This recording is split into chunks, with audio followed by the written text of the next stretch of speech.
Nah, kalau kita perhatikan, ternyata kita pada akhir-akhir menjumpai dan mendapatkan fenomena pelecehan terhadap agama. Justru datangnya dari tokoh-tokoh agama. Bahkan yang belajar agama.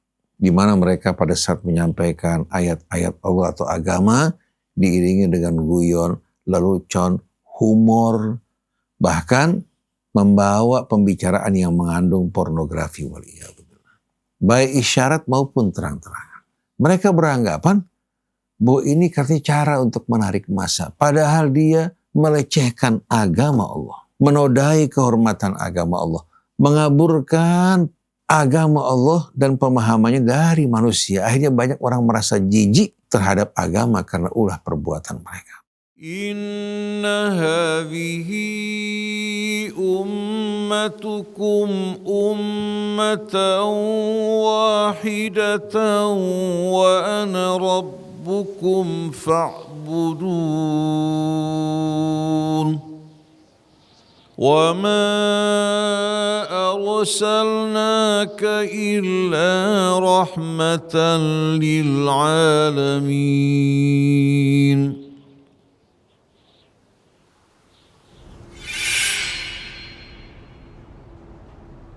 Bismillahirrahmanirrahim. Alhamdulillahirrabbilalamin. Allahumma salli ala Muhammadin wa ali Muhammad. Assalamualaikum warahmatullahi wabarakatuh. Sahabat Ummatan Wahidah dimanapun antum berada, semoga senantiasa dalam lindungan dan rahmat Allah Subhanahu wa Ta'ala. Alhamdulillah, kita berjumpa kembali dalam acara kita Dialog di Bawah Naungan Al-Quran. Sebelum kita mulai dialog ini, mari kita memulai dengan membaca Ummul Quran Surat Al-Fatihah. A'udzu billahi minasy syaithanir rajim. Bismillahirrahmanirrahim. Alhamdulillahi rabbil alamin. Ar-Rahmanir Rahim. Maliki yaumiddin. Iyyaka na'budu wa iyyaka nasta'in. Ihdinas siratal mustaqim. Siratal ladzina an'amta 'alaihim. Ghairil maghdubi 'alaihim waladdallin. Amin amin ya rabbal alamin. Sebelum kita mulai majelis ini, jika antum semua mendapatkan manfaat dari channel ini, jangan lupa share, like, dan subscribe. Apa ukuran dan standar penistaan agama dalam Islam? A'udzu billahi minasy syaithanir rajim. Bismillahirrahmanirrahim. Alhamdulillahi rabbil alamin. Hamdan katsiran tayyiban mubarakan fi kama yuhibbu rabbuna wa yarda. Allahumma salli ala sayyidina wa nabiyyina Muhammadin wa alihi wa sahbihi wa sallim. Subhanaka la ilma lana illa ma 'allamtana innaka antal alimul hakim. Wala hawla wala quwwata illa billahil aliyyil azim. Allahumma 'allimna ma yanfa'una wanfa'na bima 'allamtana. Rabbana zidna ilman wa alhiqna bis shalihin. Allah Subhanahu wa ta'ala memerintahkan kita dalam menjalani kehidupan ini untuk selalu berakhlak baik. Baik dalam bicara, dalam sikap dan perbuatan. Akhlak itu merupakan tujuan dari misi Nabi kita Muhammad SAW. Oleh karena itu Allah memuji Rasulnya, wa innaka la'ala khuluqin azim. Dan Allah Subhanahu wa ta'ala memerintahkan kita untuk mencontoh Rasul. Laqad kana lakum fi Rasulillahi uswatun hasanah. Dan Nabi mengumumkan di tengah-tengah umatnya misi dan tujuannya. Innama bu'ithtu liutammima makarimal akhlak. Aku sesungguhnya diutus semata-mata untuk menyempurnakan akhlak dan pekerti yang luhur. Dan Nabi juga menerangkan bahwa manusia di hari kemudian nanti yang paling dekat dengan Rasul, yang paling mulia akhlaknya. Beliau berkata kepada para sahabatnya, ala ukhbirukum biahabbikum ilayya wa aqrabikum minni manzilan yaumal qiyamah. Maukah kalian aku beritahukan siapa orang yang paling aku cintai dan paling dekat majelisnya dari aku di hari kemudian nanti. Sahabat dengan sendirinya mengatakan, bala ya Rasulullah. Rasulullah mengatakan, ahasinukum akhlaq. Itu orang yang paling baik akhlaknya. Oleh karena itu, kita baik terhadap sesama orang yang beriman, terhadap juga orang di luar Islam yang tidak seiman dengan kita. Begitu juga terhadap alam dan sekitarnya. Terutama sekali akhlak dan adab seorang hamba di hadapan Tuhannya. Ini betul-betul harus menjadi perhatian kita. Kita menempa diri kita untuk berakhlak mulia di hadapan Allah. Sebagai pencipta kita. Bagaimana seharusnya seorang hamba yang berhutang dengan seluruh hidupnya kepada Allah. Dengan seluruh nikmat yang dimiliki. Berakhlak juga di hadapan Rasul sebagai utusan Allah. Berakhlak di hadapan kedua orang tua kita. Berakhlak juga di hadapan anak-anak kita, bagaimana ayah dan ibu memberikan contoh yang baik buat anaknya. Begitu juga seorang anak di hadapan kedua orang tuanya. Berakhlak bersama sesama saudaranya kaum muslimin. Begitu juga bersama saudara-saudaranya yang tidak seiman. Jadi kalau seandainya ada perbedaan pendapat di antara sesama orang yang beriman, seharusnya disampaikan dengan diksi yang baik, cara yang baik, sebagaimana yang Allah Subhanahu wa Ta'ala ajarkan kepada kita, agar mempergunakan kalimah thayyibah. Dan kalimah thayyibah ini yang akan naik ke sisi Allah. Ilaihi yas'adul kalimut thayyibu wal amalus salihu yarfa'u. Pada Allah, ya, al-kalimut thayyib, tutur dan kata yang baik yang akan naik ke sisinya. Begitu juga amal-amal soleh diangkat oleh Allah Subhanahu wa Ta'ala. Dan dalam berdakwah, Allah perintahkan Rasulnya untuk berdakwah, mengajak dengan cara-cara yang penuh hikmah. Yang bisa masuk ke dalam hati manusia. Kita gunakan bahasa-bahasa yang tidak menyakiti, yang tidak nyeleneh. Agar betul-betul kebenaran dapat diterima tanpa ada sama sekali sesuatu yang mengaburkannya. Kecuali yang zalim dari mereka, wala tujadilu ahlal kitab illa billati hiya ahsan illa alladziina zalamu minhum. Jangan kamu berdialog dengan para ahli kitab kecuali dengan cara yang lebih baik, kecuali orang-orang yang zalim dari mereka, bukan menggunakan kekuatan logika, tapi mereka menggunakan logika kekuatan.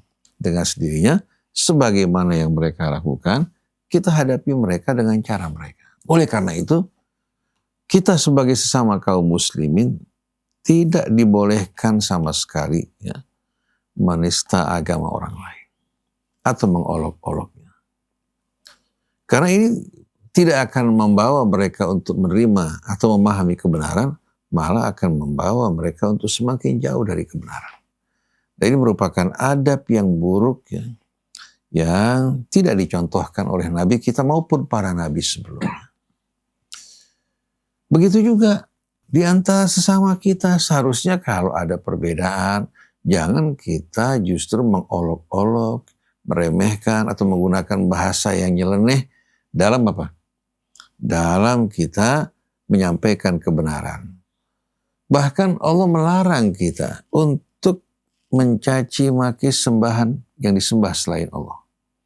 Wala tasubbul ladzina yad'una min dunillah fayasubbullaha adban bighairi ilmin.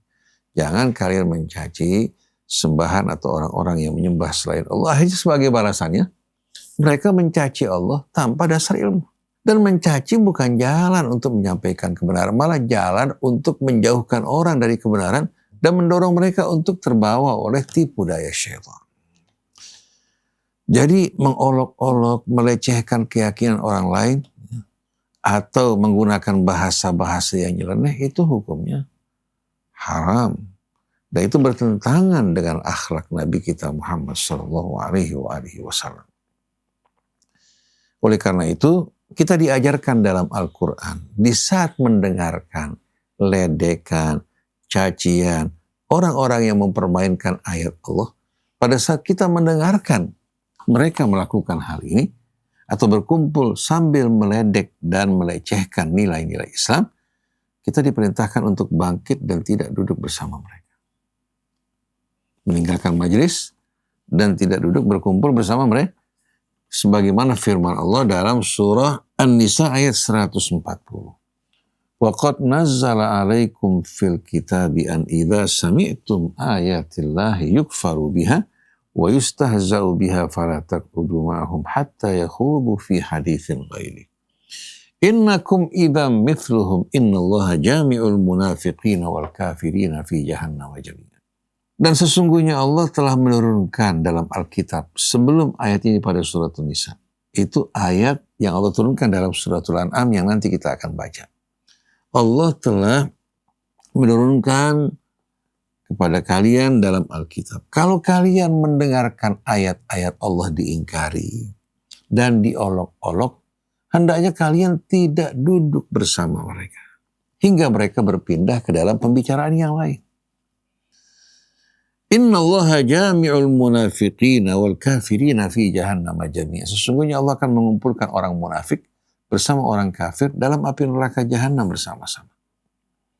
Jadi kalau kita lihat pada ayat ini dalam surat An-Nisa, yang melakukan pelecehan dan mengolok-olok agama Allah adalah orang-orang munafik yang menampakkan keislaman mereka tapi menyembunyikan kekafiran mereka. Tapi yang turun sebelum ayat ini, yaitu sewaktu Nabi masih berada di Mekah, kita jumpai pada ayat 68 dari surah Al-An'am. Ini termasuk surah yang pertama-tama turun juga dalam Al-Quran ketika Nabi di Mekah. Wa idza ra'aita alladziina yakhuduna fi ayatina fa'arid anhum hatta yakhudu fi haditsin ghairi.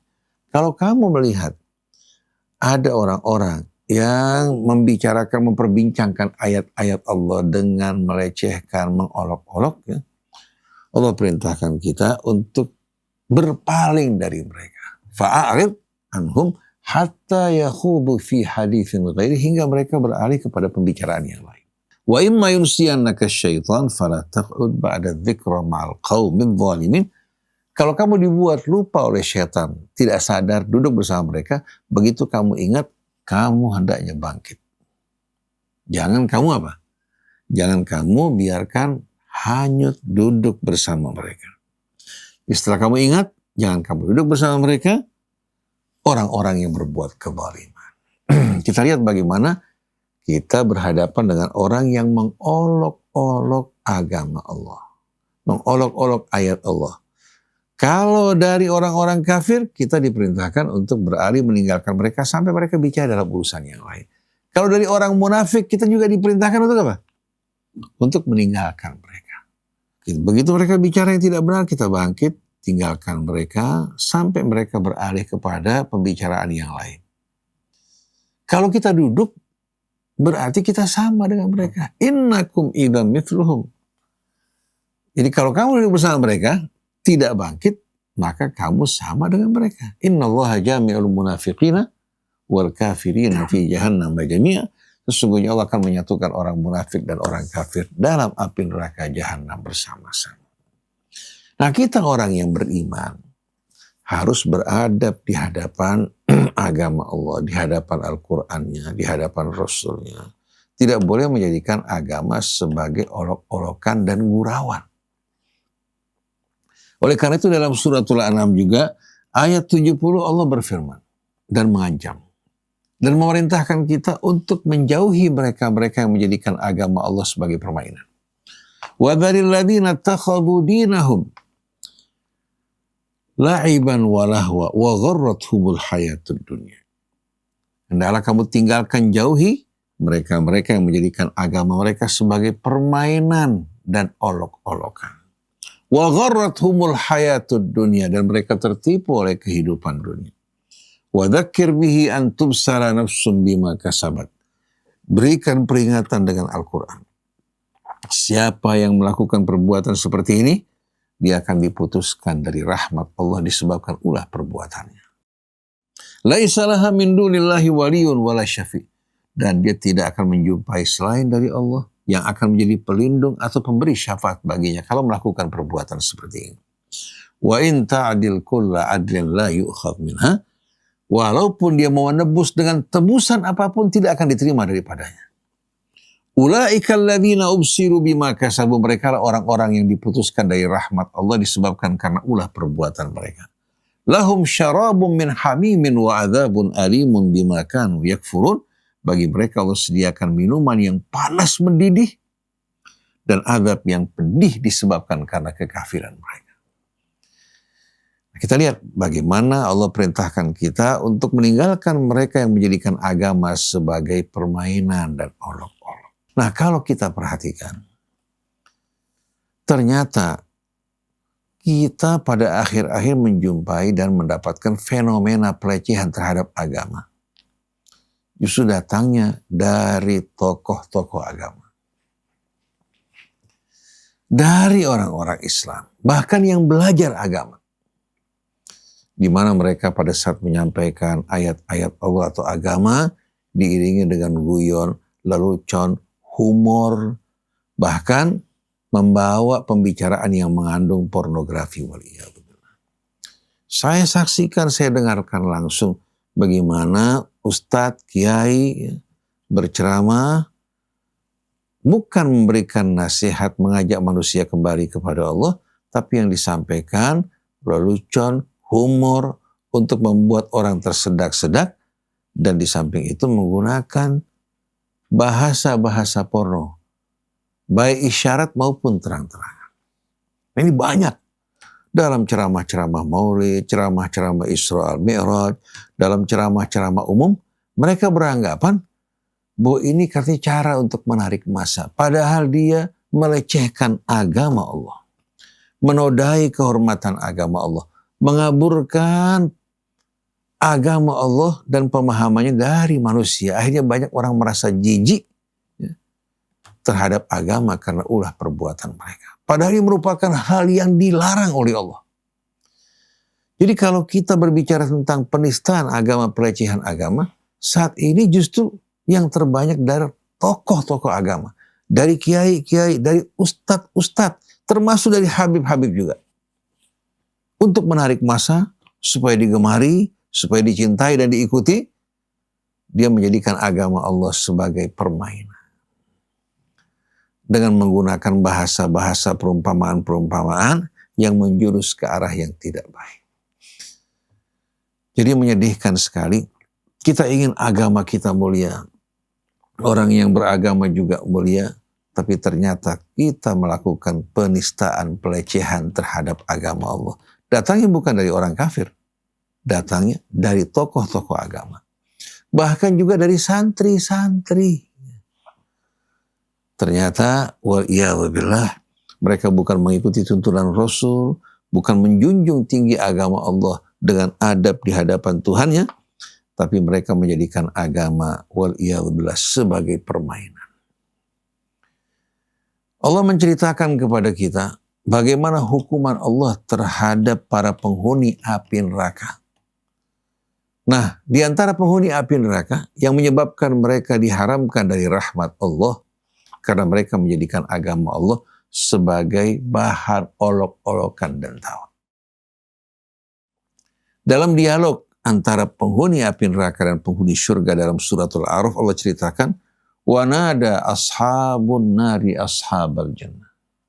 Para penghuni api neraka memanggil dan menyeru kepada penghuni surga. Allah berikan kesempatan agar mereka berdialog langsung.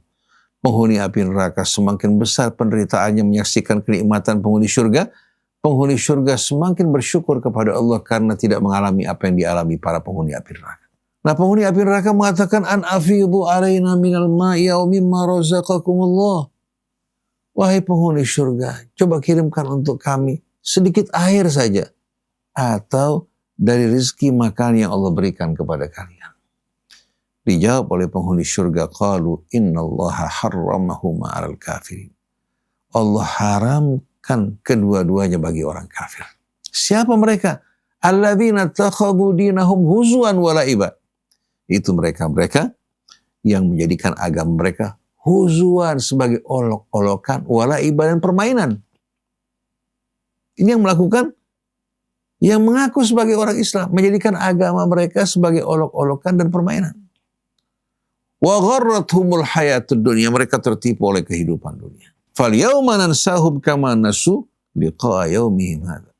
Pada hari ini kami lupakan mereka sebagaimana mereka melupakan perjumpaan mereka pada hari ini. Wa ma kanu bi ayatina yajhadun, dan disebabkan karena mereka juga mengingkari ayat-ayat Allah. Karena begitu orang mengolok-olok menjadikan agama Allah sebagai permainan, sama aja dia mengingkari ayat Allah. Masa di hadapan Tuhannya, di hadapan firman Tuhannya, dia berlaku seperti ini?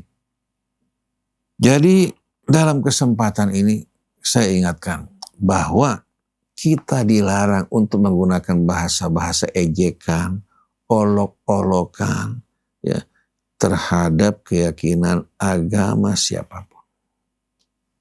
Apalagi terhadap agama kita, yang kita yakini kebenaran. Allah menghargai orang, ya, yang mencari kebenaran, menyampaikan kebenaran.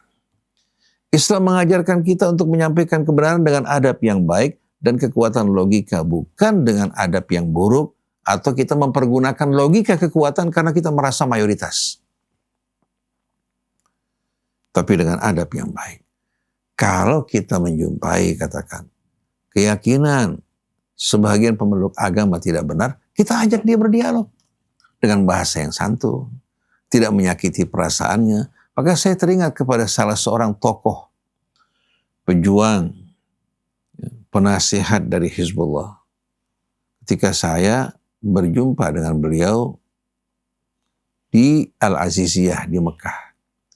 Kebetulan saya bersama seorang perwira tinggi pada saat tersebut, yang terkagum-kagum melihat dia, perjuangannya, dan mengajak ke arah persatuan, menjaga lisannya dari apa?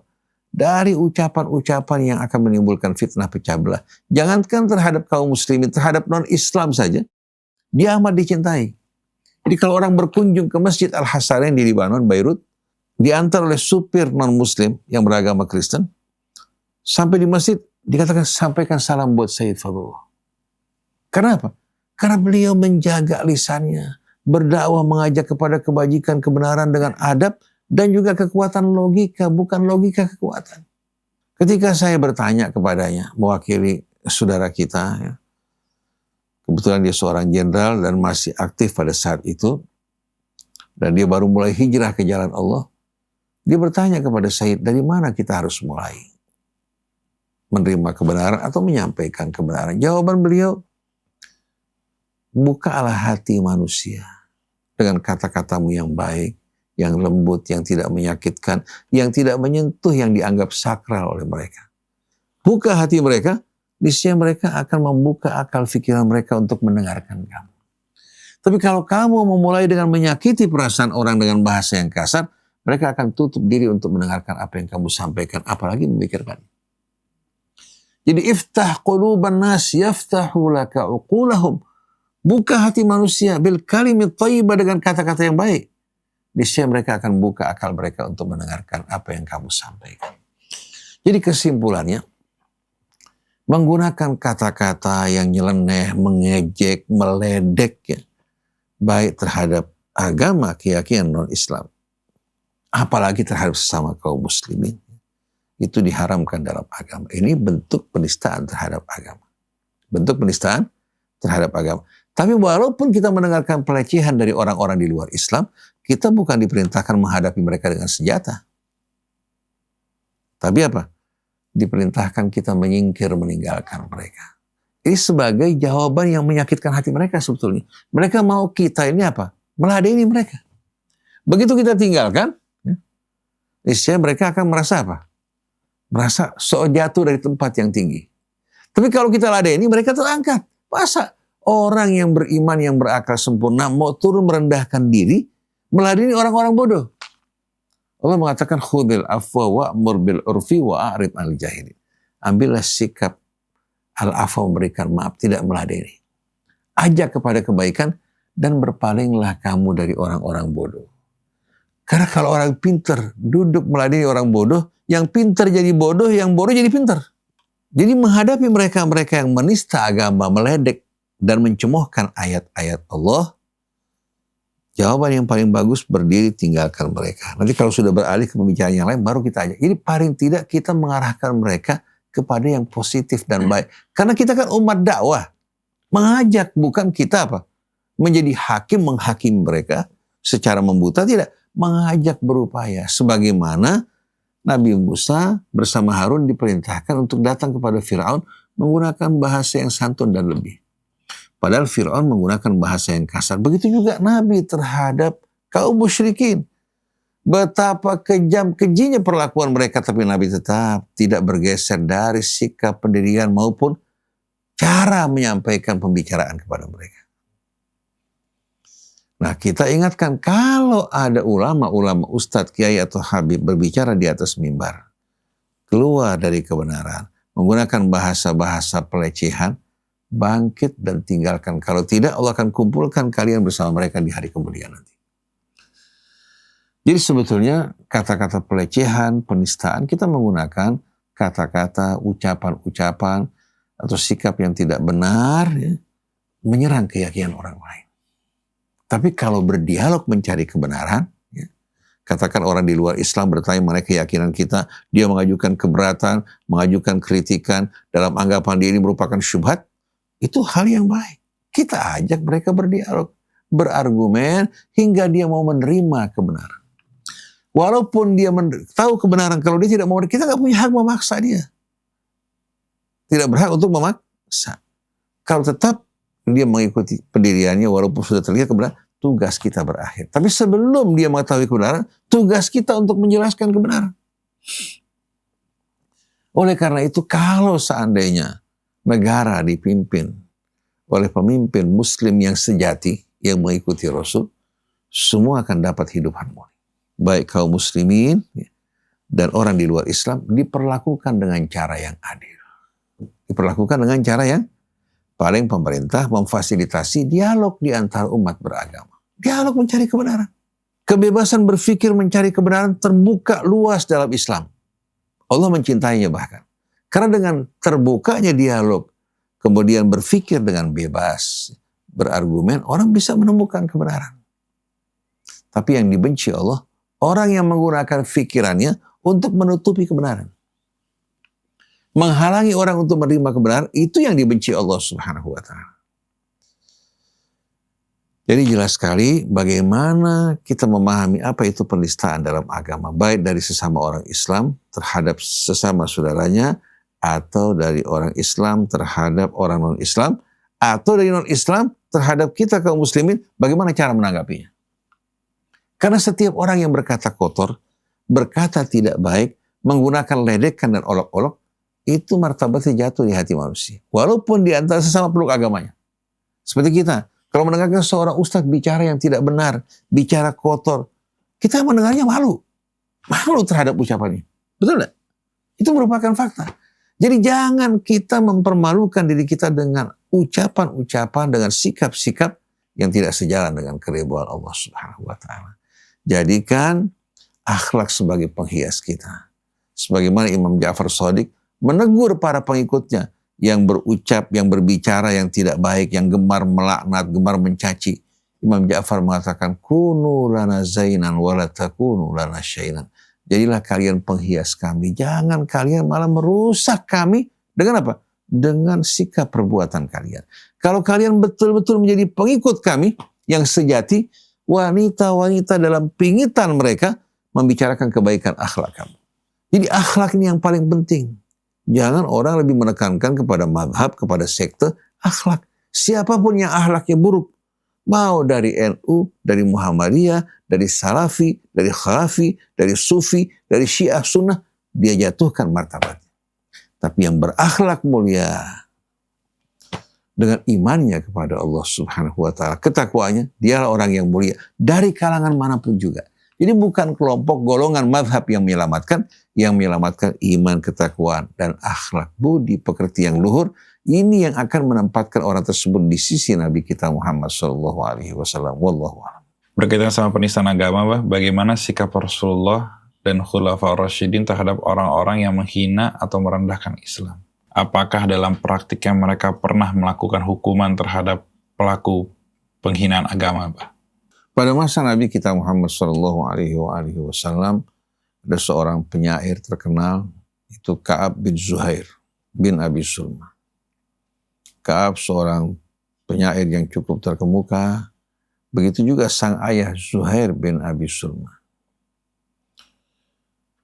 Dia mencaci Rasulullah Shallallahu Alaihi Wasallam, menghasut, mengajak orang untuk menentang Rasul Shallallahu Alaihi Wasallam. Jadi bukan hanya sekedar cacian, tapi melakukan konspirasi dan menghasut. Seperti yang dilakukan Huyai bin Akhtab, pemimpin Bani Nadir. Ketika Bani Nadir terusir, dia mulai menghasut suku-suku bangsa Arab untuk memerangi Rasul. Cuma Huyai memang lebih dahsyat. Padahal dia mertua Nabi kita, karena Nabi menikahi putrinya. Setelah kekalahan Bani Nadir, nah Fatimah bintu Huyai termasuk salah satu ya yang tidak ikut bersama sang ayah, jadi tawanan, kemudian dinikahi oleh Nabi kita Muhammad SAW, menjadi salah satu Ummul Mukminin, ibunya orang-orang yang beriman. Ka'ab bin Zuhair bin Abi Sulma ini ya, mencaci, memaki Rasulullah SAW berawal ketika dia menyaksikan atau mendengar bahwa saudara laki-lakinya masuk ke dalam Islam. Dan dia ikut menghasut hingga akhirnya darahnya dihalalkan. Akhirnya melarikan diri bersembunyi sampai orang memberikan nasihat untuk datang kepada Rasulullah meminta maaf, dan Rasul pasti akan memberikan maaf. Maka dia menyelinap ke Madinah secara sembunyi-sembunyi, berjumpa dengan Rasul, lalu membacakan qasidahnya yang terkenal, Banat Su'ad wa qalbi al-yawma matbur. Dia mulai memuji Rasul dan menjelaskan banyak omongan-omongan ya, yang dinisbatkan kepadanya padahal dia tidak melakukan sama sekali. Rasulullah berikan dia maaf, kemudian berikan dia selendang, dan di kemudian hari selendang tersebut memiliki nilai harga yang tinggi, ditawar oleh orang untuk membelinya karena merupakan hadiah dari Nabi kita Muhammad Sallallahu Alaihi Wasallam. Jadi kalau kita lihat Nabi terhadap Ka'ab, ketika darahnya dihalalkan karena sikap perbuatannya bukan hanya cacian, tapi menempatkan posisinya bersama musuh. Tidak mengejar beliau, dibiarkan, dengan rahmat Allah dia kembali masuk ke dalam Islam, menjadi salah seorang penyair yang membela Nabi kita Muhammad Sallallahu Alaihi Wasallam. Nah, kalau kita ikuti masa para sahabat Nabi kita Muhammad Sallallahu Alaihi Wasallam, sahabat tidak ada yang lepas dari cacian dan makian. Termasuk bahkan kita saksikan bagaimana Imam Ali pada masa-masa itu termasuk masa-masa yang cukup kritis. Ketidakpuasan berlangsung, kemudian fitnah juga berkecamuk, disebabkan karena mereka pada masa Sayyidina Utsman telah mendapatkan kelonggaran, mendapatkan kelapangan. Imam Ali ingin mengajak mereka kembali seperti pada masa-masa sebelumnya, masa Rasulullah, masa Abu Bakar maupun Umar. Akhirnya terjadilah pergolakan, termasuk diantaranya pasukan Khawarij juga yang melakukan pemberontakan. Mereka juga mencaci Amirul Mukminin Ali bin Abi Thalib alaihi salatu wassalam. Begitu juga kaum wanita ikut serta memaki beliau karena terbunuhnya Zubair dan Talha. Padahal bukan Imam Ali yang melakukan, bukan Imam Ali yang menghasut, yang menganjurkan, tapi ulah perbuatan dari Marwan ibn Hakam. Ketika para sahabat marah mendengarkan banyak orang memaki beliau, Imam Ali mengatakan, kita dulu pada masa jahiliyah diperintahkan untuk tidak meladeni wanita, apalagi setelah kita menjadi Islam. Beliau tidak meladeni mereka. Sebagaimana Rasul diperintahkan oleh Allah, khudil afwa wa'mur bil urfi wa a'rib anil jahilin, para sahabat juga menghadapi hal yang sama. Menghadapi hal yang sama, mereka tidak meladeni orang yang mencaci, kecuali kalau mereka melakukan perlawanan, pembangkangan, penentangan, mengangkat senjata seperti Musailim al-Kadzab, itu diperangi disebabkan karena sikap mereka yang melakukan pembangkangan, perlawanan, penentangan, dan mengerahkan pasukan. Tapi kalau tidak, cacian dan makian dibiarkan begitu saja berlalu, memberikan kesempatan mereka untuk sadar berpikir. Kalau seandainya terbuka hatinya untuk menerima kebenaran, biasanya mereka akan datang memohon maaf, menyesal, seperti yang terjadi pada masa Nabi kita Muhammad SAW, seorang datang untuk membunuh Nabi ketika sedang beristirahat di siang hari, sekembali dari satu peperangan. Kemudian dia mengambil pedang Nabi, mengatakan kepada orang tersebut, mengatakan kepada Rasul, "Man yamna'uka minni ya Muhammad?" Siapa yang akan melindungi kamu dari saya, wahai Muhammad? Rasulullah mengatakan, Allah. Pedang tersebut terjatuh. Rasulullah mengambil pedangnya kemudian menodongkan kepadanya. Wa man yamna'uka minni ayyuhar rajul? Siapa yang akan melindungi kamu dari saya? Dia mengatakan, la ahad. Tapi saya dengar kamu seorang yang suka memberikan maaf. Seorang yang suka membalas kezaliman dengan kebaikan. Rasulullah bertanya, mau tidak kamu bersyahadat an la ilaha illallah wa anni Rasulullah? Dia mengatakan, apa yang akan dikatakan orang-orang Arab nanti kalau saya masuk ke dalam Islam di bawah ancaman pedang? Dia menolak pada saat tersebut dan dia mengatakan, tapi saya berjanji untuk tidak lagi untuk tidak membantu dan mendukung orang-orang yang memerangi kamu. Rasulullah langsung berikan maaf. Bahkan hadiahkan baginya beberapa ekor kambing dalam jumlah banyak. Akhirnya orang tersebut kembali ke kaumnya, dia mengatakan, saya datang dari orang yang paling mulia. Saya datang untuk membunuhnya, dia menganugerahkan saya semua ini. Akhirnya kaumnya mendengarkan hal tersebut berbondong-bondong datang kepada Rasul bersama orang ini untuk menyatakan diri mereka masuk ke dalam Islam. Dengan akhlak Nabi kita Muhammad SAW. Jadi bukan hanya mencaci, bukan hanya memaki, tapi berupaya membunuh, diberikan maaf, dilepaskan, bahkan diberikan hadiah. Nah, akhlak Rasul ini yang menarik. Begitu juga Ka'ab yang tadinya mencaci maki, kemudian datang memohon maaf, diberikan maaf. Bahkan termasuk Abu Sufyan dan Hindun. Abu Sufyan yang memimpin peperangan. Apa yang dilakukan lebih dahsyat daripada segala cacian dan makian. Hindun adalah orang yang membelek dada pamannya Hamzah dan mengunyah hatinya. Tapi ternyata begitu mereka mohon maaf, dimaafkan oleh Rasulullah SAW yang mati syahid, tempat mereka mulia di sisi Allah.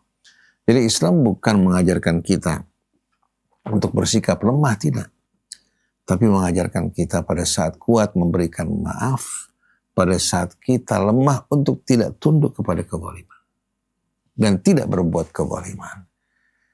Ini merupakan akhlak Nabi kita Muhammad SAW, patut menjadi perhatian kita. Oleh karena itu, mari kita belajar dari sunnah Nabi kita, dari para sahabat Nabi, untuk tidak kita bersikap yang berlebihan atau keras, ya.